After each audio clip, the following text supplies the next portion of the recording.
Welcome to J news. ముందుగా headlines చూద్దాం. తెలంగాణలో 33 జిల్లాలకు గాను 32 జిల్లాల మీదుగా జాతీయ రహదారులు వెళ్తున్నాయన్న కిషన్ రెడ్డి. గత 10 ఏళ్లలో తెలంగాణలో జాతీయ రహదారుల పొడవు రెట్టింపు. 2500 కిలోమీటర్ల నుంచి 5200 కిలోమీటర్లకు పెరిగిన జాతీయ రహదారులు. ఇందిరమ్మ ఇళ్లపై మంత్రి పొంగులేటి సంచలన వ్యాఖ్యలు. తప్పు జరిగితే సమాచారం అందించాలని ప్రజలకు విజ్ఞప్తి. ఎలాంటి పొరపాట్లకు తావు ఇవ్వొద్దని ఇంజనీర్లకు మంత్రి సూచన. చిన్న ఫిర్యాదు వచ్చినా ఊరుకునేది లేదని హెచ్చరిక.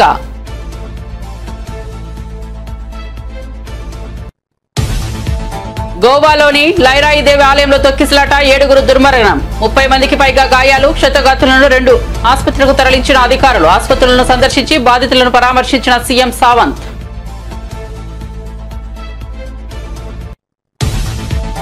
పహల్గాం దాడి, ఉగ్రవాదంపై మోదీ మరోసారి కీలక వ్యాఖ్యలు. అంగోలా అధ్యక్షుడితో ఢిల్లీలో ప్రధాని మోదీ భేటీ. సంయుక్త మీడియా సమావేశంలో పహల్గాం దాడి ప్రస్తావన. ఉగ్రవాదంపై నిర్ణయాత్మక చర్యలకు కట్టుబడి ఉన్నామని వెల్లడి.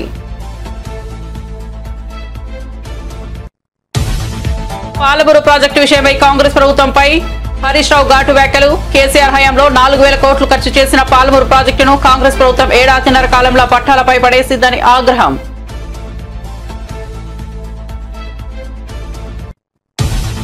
మోదీ తీరు చూస్తే చిచ్చుబుడ్డి తుస్సుమంది అనక తప్పదన్న షర్మిల. మోదీ అమరావతికి మట్టి సున్నమే ఇచ్చారన్న ఏపీసీసీ చీఫ్. విభజన హామీలపై ప్రధాని స్పష్టత ఇవ్వలేదని అసంతృప్తి. కేంద్రం నిధులు తేలేని చంద్రబాబు ప్రజలపై అప్పుల భారం మోపుతున్నారని విమర్శ. ఇక వార్త వివరాల్లోకి వెళ్తే, ఇందిరమ్మ ఇళ్లపై ఏవైనా అవినీతి ఘటనలు చోటు చేసుకుంటే వెంటనే తనకు తెలియజేయాలని మంత్రి పొంగులేటి శ్రీనివాసరెడ్డి సూచించారు. హౌసింగ్ శాఖ 24 క్యారెట్ గోడ్ల స్వచ్ఛంగా ఉండాలని కోరారు. చిన్న అవినీతి కూడా సహించేది లేదని స్పష్టం చేశారు. మే 2న ఆయన అధికారులతో సమావేశమై ఇందిరమ్మ ఇళ్ల నిర్మాణంపై సమీక్ష నిర్వహించారు. ప్రతి లబ్ధిదారుడికి న్యాయం జరిగేలా చర్యలు తీసుకోవాలని, పనుల నాణ్యతలో ఎక్కడా రాజీ పడకూడదని సూచించారు. ప్రభుత్వ సంకల్పాన్ని నిజం చేసే బాధ్యత అధికారులు తీసుకోవాలన్నారు. ఏదైతే ఈనాడు సెలక్షన్ జరుగుతుందో, మీరు వెళ్ళేసరికి సెలక్షన్ లిస్టు రెడీగా ఉంటుందో, సెలక్షన్ లిస్టులో మీరు ఐడెంటిఫై చేసి తప్పు ఉందని చెప్పినా, ఈవెన్ కలెక్టర్ గారు అప్రూవ్ చేసినా దాన్ని క్యాన్సిల్ చేసేది అవుట్ రైట్ డెసిషన్ నేను తీసుకున్నా. ఎస్, ఏడిచ్చింది తప్పు ఉంది సార్, ఇతను భూమి ఉన్నోడు, ఇతను డబ్బులున్నోడు, ఇతనికి మనోళ్ళు ఏదో లోపాయకారి ఒప్పందం చేసుకొని ఇల్లు ఇచ్చారు అని ఒక నా చెల్లినో ఒక నా తమ్ముడో, ఎస్ ఇక్కడ తప్పు జరిగిందని మీరు నాకు జస్ట్ మీకు నా డైరెక్ట్ ఒకటి టోల్ ఫ్రీ నెంబర్ ఇస్తాను. మీరు చిన్నది పాస్ ఆన్ చేస్తే మళ్ళీ మీ పేరు కూడా బయట చెప్పను.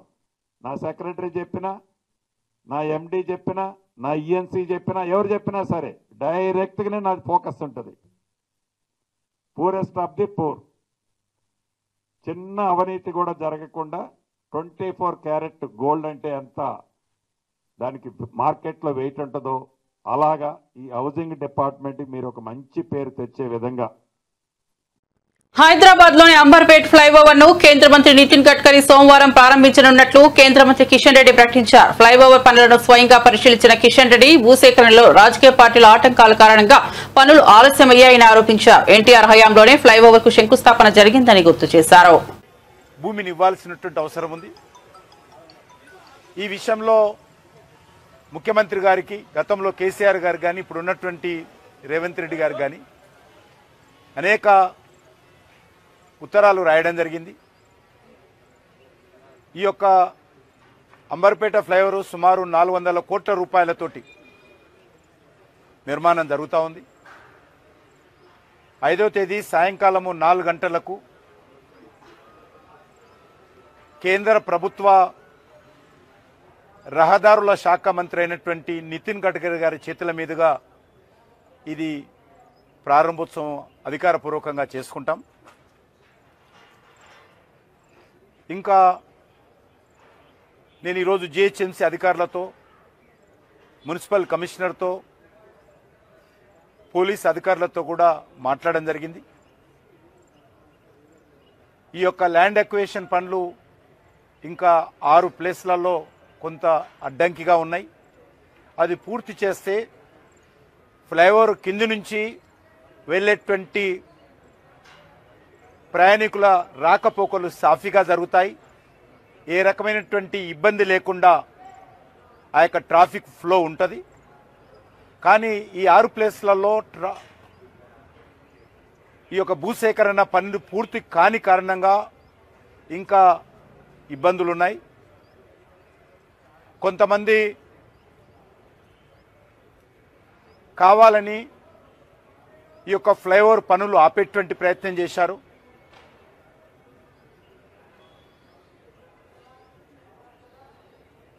జిహెచ్ఎంసీ భూసేకరణ చేస్తున్నప్పుడు ఒక ఇంట్లో 2,53,00,000 రూపాయలు తీసుకొని ఆ స్థలాన్ని ఆ ఇంటి యజమాని జిహెచ్ఎంసీకి హ్యాండ్ ఓవర్ చేసిన తర్వాత అది జిహెచ్ఎంసీ అధికారులు డిస్మెంటల్ కూడా చేశారు.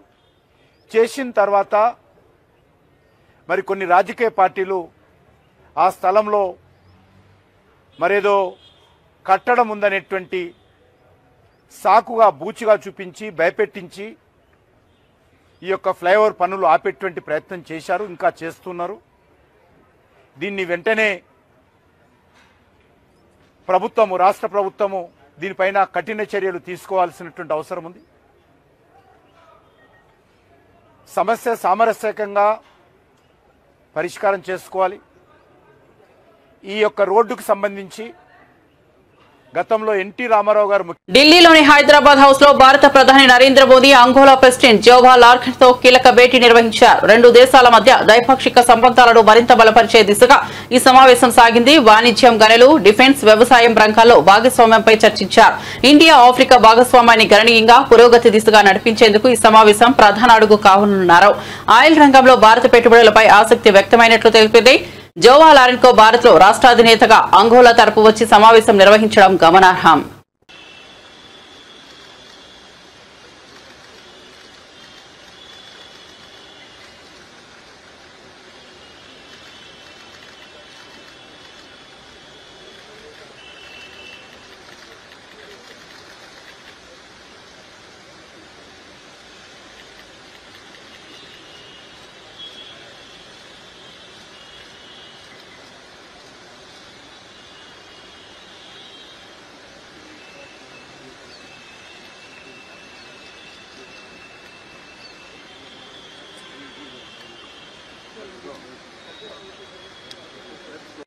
పాలమూరు ప్రాజెక్టు విషయమై కాంగ్రెస్ ప్రభుత్వంపై ఘాటు వ్యాఖ్యలు చేశారు మాజీ మంత్రి ఎమ్మెల్యే హరీష్ రావు. కేసీఆర్ హయాంలో 4,000 కోట్లు ఖర్చు చేసి రన్నింగ్ ప్రాజెక్టుగా మార్చిన పాలమూరు ప్రాజెక్టును కాంగ్రెస్ ప్రభుత్వం 7.5 కాలంగా పట్టాలపై పడేసిందని ఆగ్రహం వ్యక్తం చేశారు.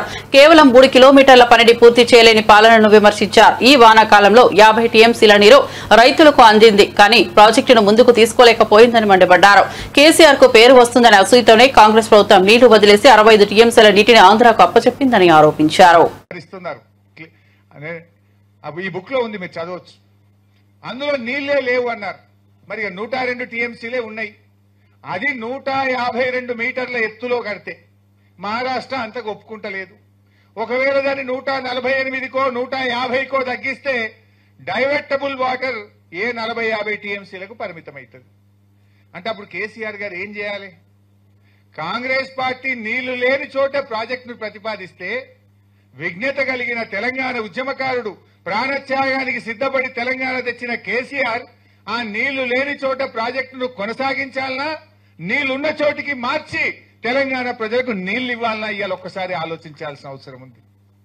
ఆయన కేంద్ర ప్రభుత్వానికి చెందిన వ్యాప్కోస్ను పిలిచి మా పరిస్థితి ఇట్లయింది, కేంద్ర ప్రభుత్వ సంస్థ వ్యాప్కోస్, అదేం ప్రైవేట్ ఏజెన్సీ కాదు, ప్రైవేట్ కాంట్రాక్టర్ కాదు, కేంద్ర ప్రభుత్వ సంస్థ వ్యాప్కోస్ కు చెప్పి మా పరిస్థితి ఇట్లయింది, మాకు ప్రత్యామ్నాయం చూపించండి అని అడిగారు.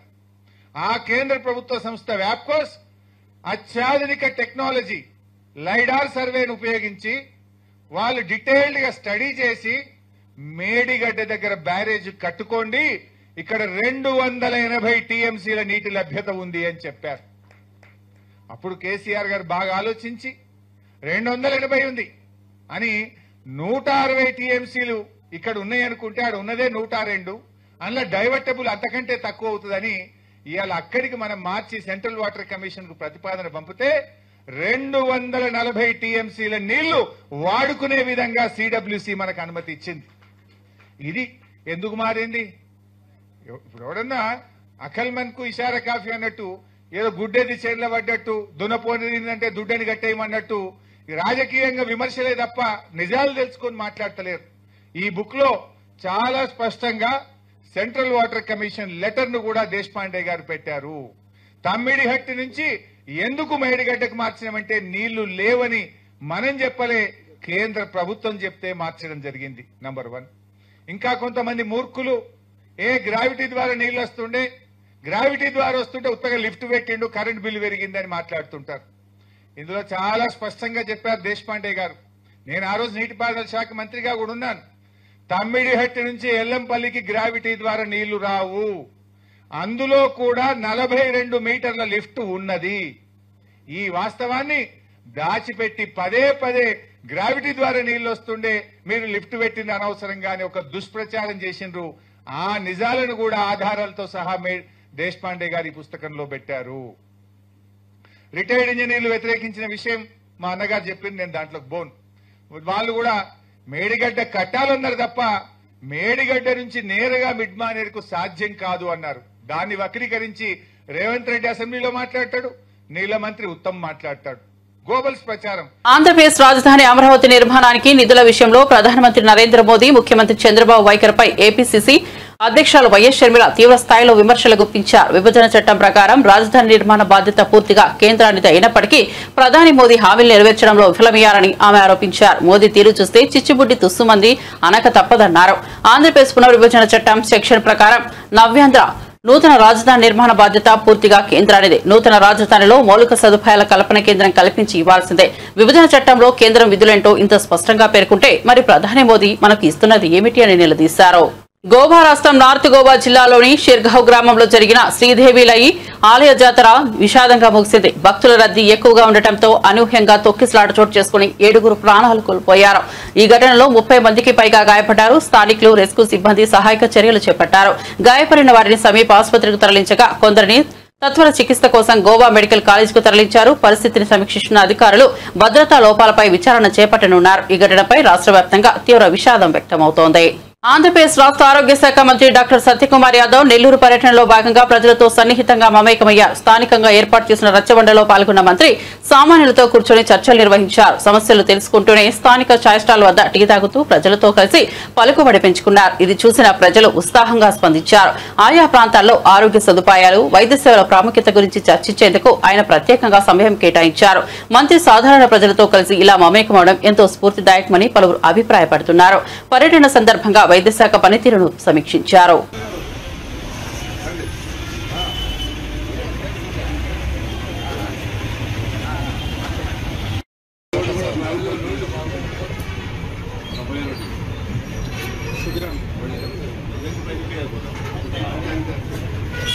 ఈరోజు కొంచెం నల్లని పైనుంచి ఆఫ్ చేశారు.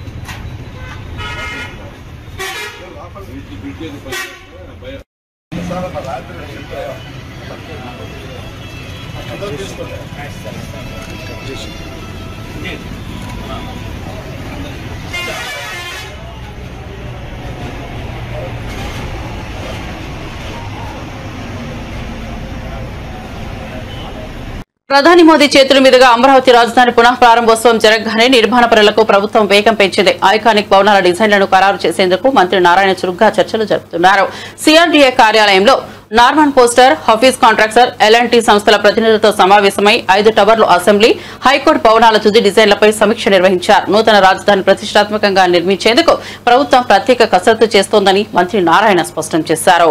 అమరావతి పునర్నిర్మాణ కార్యక్రమంలో భాగంగా ముఖ్యమంత్రి చంద్రబాబు నాయుడు ఆహ్వానంతో రాజధానిలో 50,000 కోట్ల విలువైన అభివృద్ది ప్రాజెక్టులను శంకుస్థాపన చేసిన ప్రధానమంత్రి నరేంద్ర మోదీకి హృదయపూర్వక ధన్యవాదాలు తెలియజేశారు. ఎంపీ లంక దినకర్ అమరావతి అభివృద్ది కోసం కేంద్రం చూపుతున్న నిబద్దత అభినందనీయమని పేర్కొన్నారు. ఈ పర్యటనలో ఆంధ్రప్రదేశ్ కు మెరుగైన భవిష్యత్తుకు బీజం పడిందని, రాష్ట్ర ప్రజల ఆకాంక్షలను గౌరవం దక్కింది. అభివృద్ధి కార్యక్రమాలకి శంకుస్థాపన దాదాపు 50,000 కోట్ల రూపాయల విలువైనటువంటి అభివృద్ధి కార్యక్రమాలు రాజధాని ప్రాంతంలో శంకుస్థాపనలు, అలాగే మరొక 50,000 కోట్ల రూపాయల విలువైనటువంటి జాతీయ రహదారులు, రైల్వేలకు సంబంధించినటువంటి శంకుస్థాపనలు, అపూర్తయినటువంటి పనులు జాతికి అంకితం చేసేటటువంటి కార్యక్రమాన్ని దిగ్విజయంగా లక్షలాది మంది ప్రజల మధ్య ప్రధానమంత్రి నరేంద్ర మోడీ గారు నిన్న ఆంధ్రప్రదేశ్ గడ్డ అమరావతి, ఆంధ్రప్రదేశ్ రాజధాని అమరావతి నుంచి వారు ఇక్కడికి వచ్చి మనందరికీ కూడా అభివృద్ధిలో వికసిత భారత్లో స్వర్ణాంధ్ర కళని సాకారం చేసేటటువంటి విధంగా ఏదైతే నిన్న కార్యక్రమం జరిగిందో ప్రధానమంత్రి నరేంద్ర మోడీ గారికి ధన్యవాదాలు, కృతజ్ఞతలు ఆంధ్రప్రదేశ్ ప్రజల తరపున తెలియజేస్తున్నాం, భారతీయ జనతా పార్టీ తరపున తెలియజేస్తున్నాం. అదేవిధంగా ఏదైతే దేశంలో ఉగ్రవాదుల దాడుల వల్ల 28 మంది ప్రజలు, భారతీయ పౌరులు కానీ ప్రజలు వారు తనువు చాలించారో వారికి బాసటగా నిలిచేటటువంటి విధంగా ముఖ్యమంత్రి చంద్రబాబు నాయుడు గారు, ఉప ముఖ్యమంత్రి పవన్ కళ్యాణ్ గారు, విద్యాశాఖ మంత్రి లోకేష్ గారు ఒక సంఘీభావాన్ని తెలియజేయటమే కాకుండా ప్రధానమంత్రి గారికి మద్దతుగా నిలిచినటువంటి విధానం వారందరికీ కూడా ధన్యవాదాలు తెలియజేయాల్సినటువంటి అవసరం ఉంది. ముఖ్యంగా అమరావతి నిర్మాణం 3 సంవత్సరం లోపల పూర్తి చేసి మళ్ళీ ప్రారంభోత్సవానికి సంబంధించినటువంటి ఆ అభివృద్ధి కార్యక్రమం పూర్తయిన తర్వాత మోడీ గారిని ఆహ్వానిస్తామని చెప్పినటువంటి అంశాన్ని దృష్టిలో పెట్టుకొని ప్రధానమంత్రి నరేంద్ర మోడీ గారు చేసినటువంటి అత్యంత ముఖ్యమైనటువంటి కీలకమైనటువంటి వ్యాఖ్య, అమరావతి 3 సంవత్సరాల్లో పూర్తయిన తర్వాత ఆంధ్రప్రదేశ్ ఆర్థిక రూపురేఖలు మొత్తం కూడా మారిపోయి రాష్ట్ర స్థూల ఉత్పత్తి గణనీయంగా పెరిగి వికసిత భారత్లో స్వర్ణాంధ్ర ఏ విధంగా తన యొక్క భాగస్వామ్యం అవుతుందనేటటువంటి అంశాన్ని స్పష్టంగా ప్రధానమంత్రి నరేంద్ర మోడీ గారు వారు ముందుగానే ఊహించి నిన్న జరగబోయేటటువంటి అభివృద్ధి ఆంధ్రప్రదేశ్ యొక్క ఆర్థిక శక్తిని వారు నిన్న వ్యాఖ్యానించడం జరిగింది. అదేవిధంగా అమరావతి నిర్మాణం సమయంలో దానికి సంబంధించినటువంటి ఉద్యోగ ఉపాధి అవకాశ కల్పన నిర్మాణం సమయంలో దానికి వాడేటటువంటి ముడి పదార్థాల వల్ల ఆర్థికంగా రాష్ట్రానికి జరిగేటటువంటి మేలు అంశాలను కూడా వారు ప్రస్తావించడం జరిగింది. అదేవిధంగా ఏదైతే పోలవరం ఆంధ్రప్రదేశ్ జీవనాడి దాన్ని మేము పూర్తి చేయడానికి కమిట్మెంట్ తోటి పనిచేస్తున్నామని ముఖ్యమంత్రి సమక్షంలో ప్రధానమంత్రి నరేంద్ర మోడీ గారు చాలా స్పష్టంగా ప్రజలకి తెలియజేయడం జరిగింది. ధన్యవాదాలు నరేంద్ర మోడీజీ. ఉత్తరాఖండ్లోని ప్రముఖ పుణ్యక్షేత్రం బద్రీనాథ్ ఆదివారం ఉదయం 6 గంటలకు భక్తుల కోసం తెరుచుకోనుంది. శీతాకాలం సమయంలో మూసివేసిన ఈ పవిత్ర క్షేత్రం మళ్లీ తెరవనుండటంతో భక్తులు ఉత్సాహంతో ఎదురుచూస్తున్నారు. ఆలయాన్ని తెరవడానికి ప్రత్యేక పూజా కార్యక్రమాలు, వేద మంత్రోచ్చరణల మధ్య ఏర్పాట్లు పూర్తయ్యాయి. పెద్ద సంఖ్యలో భక్తులు, శ్రద్ధావంతులు ఈ ప్రారంభ కార్యక్రమానికి హాజరు కావడానికి సిద్దమవుతున్నారు. బద్రీనాథ్ దర్శనంతో చారిత్రక, ఆధ్యాత్మిక ప్రాధాన్యత ఉన్న యాత్ర సీజన్ కి శుభారంభం కానుంది. ఆంధ్రప్రదేశ్ హైకోర్టు న్యాయమూర్తి నిమ్మగడ్డ వెంకటేశ్వర్లు తిరుమల శ్రీవారిని దర్శించుకున్నారు. ఉదయం వైకుంఠ ద్వార దర్శన సమయంలో స్వామివారి సన్నిధికి చేరిన ఆయనకు ఆలయ అధికారులు ప్రత్యేక అభిషేక సేవలు ఏర్పాట్లు చేశారు. దర్శనం అనంతరం ఆయనకు తీర్థ ప్రసాదాలు, శేషవస్త్రం అందజేశారు. తిరుమల పర్వతంపై శాంతియుత వాతావరణంలో స్వామివారి దర్శనం తీరని అనుభూతిని కల్పించిందని న్యాయమూర్తి పేర్కొన్నారని ఆలయ వర్గాలు వెల్లడించాయి.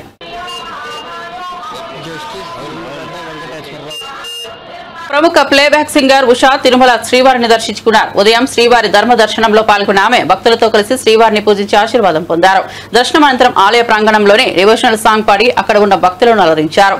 ఉషా పాడిన స్వరాలు శ్రీవారి పర్వతాన్ని మంత్రముగ్ధం చేశాయి. ఆలయ అధికారులు ఆమెకు తీర్థ ప్రసాదాలు, పత్తి కొనుగోలులో కాంగ్రెస్ ప్రభుత్వం 3,000 కోట్ల అతిపెద్ద కుంభకోణం జరిపిందని మాజీ ఎమ్మెల్యే పెద్ది సుదర్శన్ రెడ్డి ఆరోపించారు. పత్తి రైతులు నిలువు దోపిడీ చేసి మధ్యవర్తుల ప్రయోజనాల కోసం రైతుల కష్టాలను ఆయనే ప్రభుత్వమే పట్టించుకోలేదని ఆరోపించారు. కాంగ్రెస్ పాలన రైతు వ్యతిరేకంగా మారిందని విమర్శించారు.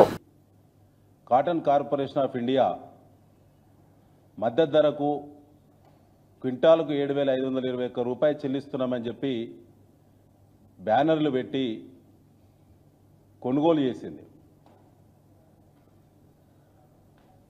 25 లక్షల మంది రైతులు పత్తి పంట వేస్తే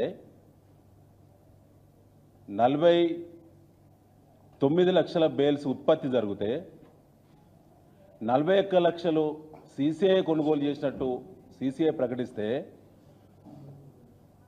25 లక్షల మంది రైతుల సంఖ్యకు గాను 6,30,000 మంది రైతులు మాత్రమే సీసీఐకి అమ్మినట్టు ఆ 6,30,000 మంది రైతుల వివరాలు వాళ్ళు ఆన్లైన్లో పెట్టారు.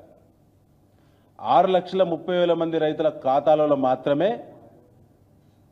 ఈ 41 లక్షల బేళ్ల పత్తికి సంబంధించినటువంటి వేల కోట్ల రూపాయలు ఆ ఖాతాలో జమ కావడం జరిగింది. అంటే ఈ రాష్ట్రంలో ఉత్పత్తి అయినటువంటి పత్తి ఎంత, ఈ రాష్ట్రంలో పత్తి పంట వేసినటువంటి రైతుల సంఖ్య ఎంత, సిసిఐ కొనుగోలు చేసినటువంటి పంట బేళ్ల రూపంలో చూస్తే 80% పంట కొనుగోలు చేసింది సిసిఐ, 20% మంది రైతుల నుంచి మాత్రమే కొనుగోలు చేసినట్టు అధికారిక లెక్కలు చెప్తున్నాయి. దీని ఎన్నుకున్నటువంటి మర్మం ఏంటి, కుట్రేంది, కుంభకోణం ఏంటంటే టెంపరరీ రిజిస్ట్రేషన్స్ పేరు మీద ఈ రాష్ట్రంలో వ్యవసాయ శాఖ, మార్కెటింగ్ శాఖ, కాంగ్రెస్ పార్టీ రాష్ట్ర పెద్దలందరూ కూడా కుమ్మక్కై వందలాది మంది బ్రోకర్లను పెట్టుకొని మార్కెట్ల వారిగా మార్కెట్ కమిటీలు కూడా ఇందులో భాగస్వాములై సిసిఐ కొనుగోలు చేయాల్సినటువంటి షెడ్యూలు అక్టోబర్ మొదటి వారంలో సిసిఐ కొనుగోలు కేంద్రాలు ప్రారంభించాల్సినటువంటి షెడ్యూల్ను నవంబర్ మొదటి వారానికి వాయిదేసింది. దానివల్ల నెల రోజులు కొనుగోలు మద్దతు ధర లేట్ అయింది కాబట్టి కడుపుగాలిన రైతు, అప్పుల ఒత్తిడికి గురైనటువంటి రైతు ఆ పంట రైతు చేతులకు వెళ్ళి వచ్చి మార్కెట్లో బ్రోకర్ల చేతిలో, ట్రేడర్ల చేతులకు వచ్చింది. ఇది ఒక వ్యూహాత్మకమైనటువంటి, ఒక కుట్రపూరితమైనటువంటి, ఒక ప్రణాళికాబద్ధమైన ఒక కుంభకోణం. దీపావళి సందర్భంగా ఈ రాష్ట్రంలో ఉన్నటువంటి ప్రధాన ట్రేడర్సు, ఈ రాష్ట్రంలో సిసిఐ ఉన్నతాధికారులు వేసవి సెలవుల నేపథ్యంలో తిరుమల శ్రీ వెంకటేశ్వర స్వామి దర్శనార్థం వచ్చే భక్తుల సంఖ్య గణనీయంగా పెరుగుతోంది. దేశవ్యాప్తంగా వివిధ రాష్ట్రాల నుంచి భక్తులు తిరుమలకు చేరుకుంటున్నారు. శ్రీవారి దర్శనానికి సుమారు 20 గంటల సమయం పడుతోంది. క్యూ లైన్లు 4 కిలోమీటర్ల దూరం వరకు పెరిగాయి. కంపార్ట్మెంట్లు భక్తులతో నిండిపోయాయి. అన్నప్రసాద కేంద్రాలు, శ్రీవారి మెట్ల మార్గంలోనూ భారీగా భక్తులు కనిపిస్తున్నారు. తెలంగాణలో కులగణన ఇప్పటికే సంపూర్ణంగా పూర్తయిందని టీపీసీసీ వర్కింగ్ ప్రెసిడెంట్ జగ్గారెడ్డి పేర్కొన్నారు. కేంద్ర హోంమంత్రి కిషన్ రెడ్డి గారు దీనిపై చర్చకు సిద్ధమా అని సవాల్ విసిరారు. బీసీలకు న్యాయం జరగాలంటే కులగణన తప్పనిసరి అని తెలిపారు. ఇక మీరు మనసులో ఒకటి పెట్టుకొని Congress government, CM Revanth Reddy success చేయండి కానీ మీరు బురదలే కార్యక్రమం చేయకండి. అంటే మామూలు ఇది డైవర్ట్ చేసే కార్యక్రమం చేయకండి. కాంగ్రెస్ గవర్నమెంట్ రాహుల్ గాంధీ గారి యొక్క డైరెక్షన్లో సీఎం రేవంత్ రెడ్డి గారు, ఎంటైర్ క్యాబినెట్ మినిస్టర్లు, కమిషన్ ఏదైతే కమిటీ చేసిన ఉత్తమ్ కుమార్ రెడ్డి గారు, పొన్నం ప్రభాకర్ గారు, దామోదర్ రాజనరసింహ గారు, ఇదొక కమిటీ. ఈ అధ్యయనంలో 101% కులగణన సర్వే సక్సెస్ఫుల్గా తెలంగాణలో జరిగిందని మేము ప్రూవ్ చేస్తాము. ప్రూఫ్ కంటే ముందు కిషన్ రెడ్డి గారు మీరు ఒక విషయాన్ని మీరు ఒక ఇది మీడియా ద్వారా మీకు తెలియజేస్తున్నా. 100% జరిగిన దానికి రుజువు ఎవరయ్యా అంటే గవర్నరే. ఎట్లా? గవర్నర్ ఆమోదం చేసిరు కదా ఆల్రెడీ. కులగణన తెలంగాణలో అమలైంది పూర్తిగా అని వారు ఆమోదం చేసి కేంద్రాన్ని కూడా పంపించిండు. గవర్నర్ ఎవరు?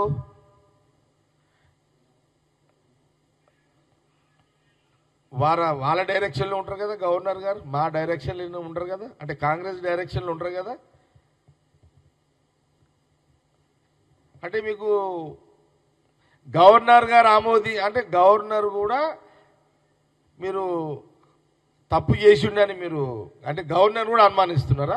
ఇప్పుడున్న తెలంగాణ గవర్నర్ కూడా కిషన్ రెడ్డి గారు అనుమానిస్తున్నారా? అట్లా అంటే మరి 101% కులగణన survey Congress government, CM Revanth Reddy బృందం, క్యాబినెట్ మినిస్టర్లు అందరూ కూడా సక్సెస్ఫుల్గా కులగణన సర్వే జరిగింది.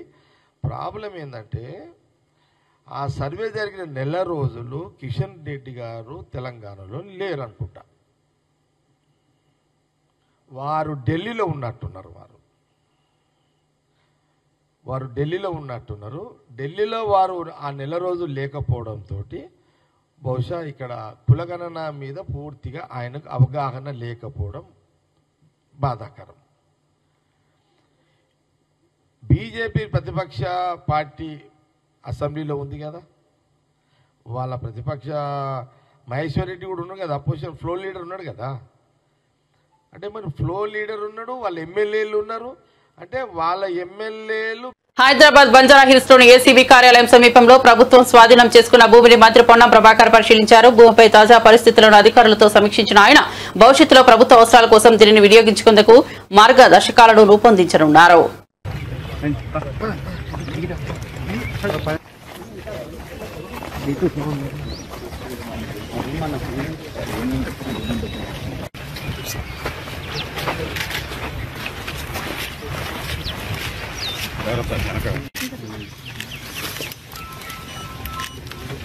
బ్రేక్ చేసి మధ్య నుంచి వేసుకుంటుంది. ఇది మన దాంట్లో వైఎస్ఆర్ కాంగ్రెస్ పార్టీ సీనియర్ నేత మాజీ రాజ్యసభ సభ్యుడు విజయసాయిరెడ్డి తిరుమల శ్రీవారిని దర్శించుకున్నారు. కుటుంబ సభ్యులతో కలిసి స్వామివారి దర్శనాన్ని స్వీకరించిన ఆయనకు టీటీడీ అధికారులు ప్రత్యేక ఏర్పాట్లు చేశారు. దర్శనం అనంతరం రంగనాయకుల మండపంలో అర్చకులు తీర్థ ప్రసాదాలు అందజేశారు. అనంతరం విజయసాయిరెడ్డి మీడియాతో మాట్లాడుతూ తిరుమల దర్శనంతో ఎంతో శాంతి లభించిందని తెలిపారు. రాష్ట్రంలో శాంతి అభివృద్ధి కొరకు స్వామివారిని ప్రార్థించినట్లు పేర్కొన్నారు.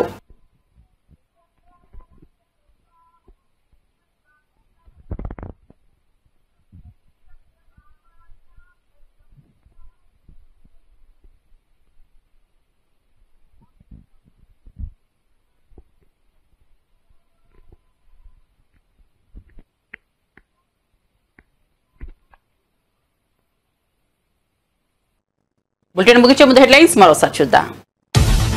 తెలంగాణలో 33 జిల్లాలకు గాను 32 జిల్లాల మీదుగా జాతీయ రహదారులు వెళ్తున్నాయన్న కిషన్ రెడ్డి. గత 10 ఏళ్లలో తెలంగాణలో జాతీయ రహదారుల పొడవు రెట్టింపు. 2500 కిలోమీటర్ల నుంచి 5200 కిలోమీటర్లకు పెరిగిన జాతీయ రహదారులు. ఇందిరమ్మ ఇళ్లపై మంత్రి పొంగులేటి సంచలన వ్యాఖ్యలు. తప్పు జరిగితే సమాచారం అందించాలని ప్రజలకు విజ్ఞప్తి. ఎలాంటి పొరపాట్లకు తావు ఇవ్వొద్దని ఇంజనీర్లకు మంత్రి సూచన. చిన్న ఫిర్యాదు వచ్చినా ఊరుకునేది లేదని హెచ్చరిక.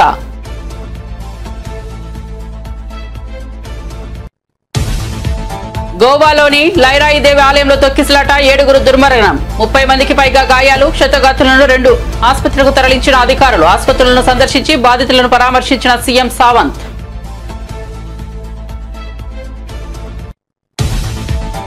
పహల్గాం దాడి ఉగ్రవాదంపై మోదీ మరోసారి కీలక వ్యాఖ్యలు. అంగోలా అధ్యక్షుడితో ఢిల్లీలో ప్రధాని మోదీ భేటీ. సంయుక్త మీడియా సమావేశంలో పహల్గాం దాడి ప్రస్తావన. ఉగ్రవాదంపై నిర్ణయాత్మక చర్యలకు కట్టుబడి ఉన్నామని వెల్లడి. పాలమూరు ప్రాజెక్టు విషయమై కాంగ్రెస్ ప్రభుత్వంపై హరీష్ రావు ఘాటు వ్యాఖ్యలు. కేసీఆర్ హయాంలో 4000 కోట్లు ఖర్చు చేసిన పాలమూరు ప్రాజెక్టును కాంగ్రెస్ ప్రభుత్వం 1.5 కాలంలో పట్టాలపై పడేసిందని ఆగ్రహం.